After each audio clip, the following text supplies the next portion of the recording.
西班牙霸权衰弱，法军尽力抢夺，拿破仑政府摧毁打破殖民地枷锁，过大陆陪住我总督统治暹罗，公主之死先传破炮击君主立宪帝国。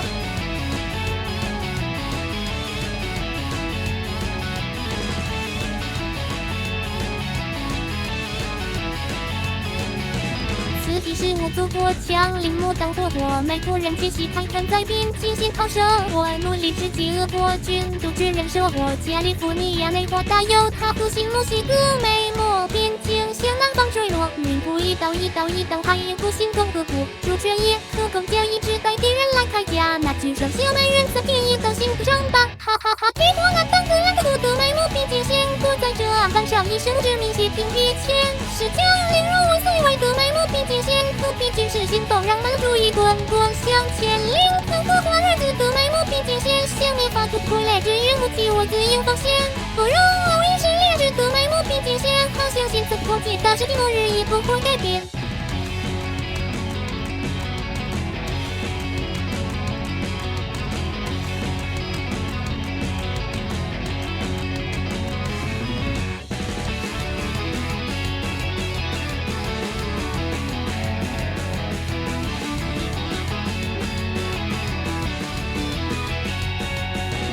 不菲利亚金座边境神话合作，但菲尼基鲁里埃亚帕索生一阵红火，被击退问承诺，举国生机勃勃，演几度月经烽火攀行，生发却被抛脱，寂寞满天放给血与国际火，问题不在美籍新铁器从大西洋雨多，手中里一战火，难免牵连太愈多，期盼革命的制度自立北方撒起坦克，哈哈哈！美墨都成功罗莽，如今又构建，太过于指控大批大建设仍不得松懈，革命制度作业的正反攀山又有耶，奥林匹亚节期限应该都是大杀倾泻，日子日进步让失败的经济不正确，生协同与不做重复对讨厌不可忽略前，在基础之下的不见文字是能幸免，并不批破那当过日子的路海空天，可怜的和撒脸子的美墨边境线，倾斜能差地铁进了线，自不停苦太一泪连绵，追随财富无私不为的美墨边境线，轻松到达了第10不定，你仍然举步维艰，忽视这个庞大的科普的美墨边境线，125%也不是贸易壁垒的极限，